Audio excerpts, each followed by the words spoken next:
जय श्री राम दोस्तों, आप देख रहे हैं YouTube चैनल ज्ञान स्टार प्लस। तो दोस्तों, आप सभी का हार्दिक स्वागत और अभिनंदन। दोस्तों, आज हमने आपके लिए कमेंट चुना है श्रीमान गिरिराज बघेल, शाखा कला, जिला गुना, मध्य प्रदेश का। और ये लिखते हैं, चारों युगों में लड़ाई कैसे हुई? कलयुग ने भगवान शिव से क्यों मांगा न्याय?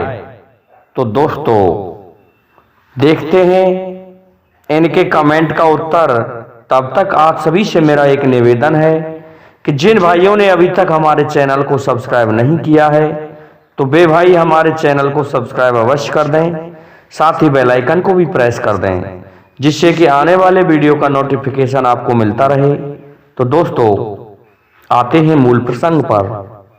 क्या होता है कि एक बार चारों युग एकत्रित हो जाते हैं एक स्थान विशेष पर, और चारों युग कहते हैं कि अरे, हमने बहुत अच्छा राज किया है, हमने बहुत अच्छा राज किया है। लेकिन कलयुग कहने लगा, भाई तुम तीन युगों ने तो कर लिया राज्य, लेकिन मैंने नहीं किया, फिर भी मैं तुम सबसे अच्छा राज्य करूंगा। इस बात को सुन के सतयुग कहने लगता है, अरे कलयुग, तू हमसे छोटा भाई है, फिर भी हमारे सामने बोलता है, तू हम जैसा राज कैसे कर सकता है? अरे तेरे यहाँ पर आदमी तो बहुत छोटा है, और हमारे यहाँ पर तो हिरण्याक्ष जैसे बलवान हुए थे, तुम्हें पता नहीं, जो कि पृथ्वी को भी उठा करके ले गए, और तुम कहते हो कि हम अच्छा राज करेंगे। और इतना कहने के पश्चात त्रेता युग कहने लगता है, अरे भैया सतयुग, आप अपनी अपनी डींगे हाँकते जा रहे हो, लेकिन मैं एक बात कह रहा हूं, मैं क्या कम था? मेरा राज्य क्या किसी से कम था? अरे मेरे राज्य में भगवान श्री राम ने अवतार लिया, कुंभकर्ण रावण जैसे बलवान हुए, और यहां तक है ऐसे ऐसे वीर योद्धाओं ने काम किया जिनका कोई बल का अपार ही नहीं था, जैसे कि हनुमान जी। और तुम कहते हो कि हमारे यहाँ पर योद्धा अच्छे बड़े पैदा हुए थे हिरण्याक्ष जैसे। अरे नहीं, तुम्हारे युग में कुछ भी नहीं था। इस बात को सुन के द्वापर कहता है, अरे भैया, दोनों आप अपनी अपनी कह रहे हो, लेकिन मेरे बारे में नहीं सुना आपने। अरे मेरे युग में तो सबसे बड़े बड़े योद्धा हुए, आपके युग से कम नहीं हुए। ऐसे में इच्छाधारी मनुष्य थे कि जिनकी इच्छा मृत्यु थी, वो मर ही नहीं सकते थे, जैसे कि पितामह भीष्म, और तो और ऐसे से बलवान भीमसेन जैसे, जिन्होंने हाथियों को उठा करके आसमान में फेंक दिया। और तुम कहते हो कि नहीं, हमारे युग में आदमी बड़ा था। अरे आदमी तो मेरे युग में भी कम नहीं था। कृष्ण भगवान पैदा हुआ था मेरे युग में, जिसने गिरिराज पर्वत को धारण कर लिया था, जिसने कंस जैसे धूर्तों को पछाड़ डाला, और आप कह रहे हो कि मेरे इस युग में ये अवतार हुआ, ये बलवान हुआ। अरे मेरे युग में भी तो ऐसे ही बलवान हुए हैं। इस बात को सुन के कलयुग कहने लगा, भैया तुम तीनों ने राज तो किया, लेकिन तुम तीनों के युगों में बुद्धि नहीं थी। इंसान केवल ताकत के बल पर काम करता था, बाकी उनमें बुद्धि नहीं थी, वो तो ताकत से कार्य करते थे। अरे राज तो मेरा है, हर तरह से सुसज्जित, हर तरह से इंसान ऐश मौज करे। तुम्हारे युगों में तो मच्छर ही खा जाया करते थे, मेरा युग है मशीन का। 1 मिनट में बटन दबाया कि पंखा चालू हो जाता है और मच्छर भाग जाते हैं। तुम्हें ये पता ही नहीं है, मेरा युग सबसे अच्छा है, बहुत बुद्धिमानी का युग है मेरा। इस बात को सुन के चारों युग कहने लगे, हम नहीं मानते तुम्हारी बात को। कलयुग कहने लगा, नहीं मानते हो तो भगवान शिव के पास चलो, वो ही महाकाल हैं। हम तो काल हैं, लेकिन वो महाकाल हैं, इसलिए वो ही हमारा न्याय कर सकते हैं। इसलिए कलयुग सभी को ले जाता है भगवान शिव के पास में। भगवान शिव के वहां पहुंचे, कैलाश की तरफ गए। कैलाश में पहुंचे तो गणों ने रोका। गणों से कहने लगे कि भगवान शिव से मिलना है, कह दो चारों युग आए हैं। दोस्तों, भगवान शिव को सूचना दी महाराज नंदीश्वर ने। तो नंदी ने कहा कि भोलेनाथ, आपके यहां पर आपके चारों युग पधारे हैं। भगवान भोलेनाथ कहने लगे, ठीक है, उनको सम्मान के साथ ले बुलाओ। अब तो दोस्तों उनको सम्मान के साथ में कैलाश में प्रवेश दिया गया। पहुंच जाते हैं चारों युग और पहुंच करके भगवान शिव से प्रणाम करते हैं। भगवान शिव कहने लगते हैं, आइए काल चक्र, आइए, आप तो चारों काल चक्र हो, आप किस लिए पधारे? कि प्रभु आप, हम तो काल हैं लेकिन आप महाकाल हैं, आप हमारा न्याय कीजिए। कलयुग कहने लगा, वो कहने लगे, कलयुग तुम्हारे लिए मैं क्या न्याय करूं? ये लोग अपनी समस्या बताएंगे तब तुम भी बता देना। अब तो दोस्तों सत्ययुग कहने लगा कि महाराज, ये कह रहे हैं कि हम बड़े हैं, हम बड़े हैं, हम श्रेष्ठ हैं, हमने अच्छा राज किया है। लेकिन मैं समझता हूं मैंने जो राज किया वो धर्म का राज किया। मेरे समय में धर्म के सोपान थे सभी भी, और इनके युगों में अन्याय हुए हैं और मैं श्रेष्ठ हूं सभी में। मेरे यहां पर हिरण्याक्ष जैसे बलवान हुए हैं, भगवान श्री हरि विष्णु जैसे अवतार हुए हैं और उनके कई अवतार हुए हैं। इस पर त्रेता युग कहने लगा, प्रभु मैं नहीं मानता है भैया की इस बात को। अरे अवतार तो मेरे युग में भी हुए हैं। भगवान श्री राम हुए जो कि मर्यादा पुरुषोत्तम थे, जिन्होंने सभी को मर्यादा का पाठ पढ़ाया, और बहुत बहुत बलिष्ठ बलवान मेरे युग में भी हुए हैं, रावण कुंभकर्ण जैसे। अब आप कह रहे हो कि नहीं। इस पर द्वापर बोलने लग जाता है। द्वापर कहता है, तुम चुप रहो, मेरे युग में छलिया कृष्ण भगवान ने अवतार लिया था, तुमको पता नहीं है? 16,008 तो उनकी पटरानियां थी, और तो और गोवर्धन पर्वत को धारण किया।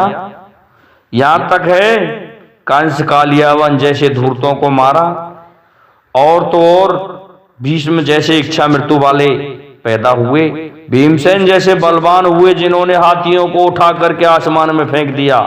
और आप कहते हो कि मेरे युग में ये हुआ। कलयुग कहने लगा, प्रभु पहले आप इनकी सुन लें तब मैं कहूंगा। भगवान से बोले, कलयुग तुम भी कहो। कैसा है प्रभु? इनके युगों में बुद्धि नहीं थी इंसान में, सभी ने अपनी अपनी ताकत से कार्य किया था। लेकिन मेरे युग में जो बुद्धिमानी है वो कहीं भी नहीं है। मेरा युग मशीनी युग है। अरे इंसान हर तरह से सुसज्जित है और बड़े ऐसा आराम से रहता है। अभी खेती का कार्य पड़ गया तो इंसान आसिया लेके नहीं जाएगा, सीधे ही लगा देगा अपने उसमें काटने के उस यंत्र को कि वो कट जाएगा, जिसे कंपास कहते हैं। और प्रभु मच्छर खाए तो एक बटन दबा दिया कि बिजली का पंखा चलने लग जाता है मेरे युग में। और तो और समस्त कार्य मशीन से हो जाते हैं, और आप कह रहे हो कि इनका युग अच्छा है। कलयुग की इस बात को सुन के भगवान भोलेनाथ कहने लगे, ठीक है कलयुग, हम परीक्षा करेंगे तुम चारों की, कौन बुद्धिमान है, कौन श्रेष्ठ है। इस बात को सुन के भगवान शिव ने क्रोधित होकर के एक बड़ा सा कढ़ाया निकाला और उस कढ़ाए को रख दिया। कहने लगे कि ये चावल हैं, चावलों की बोरियां की धांग लगा दी गई। 1000 मन वजन था उस पर्चे में।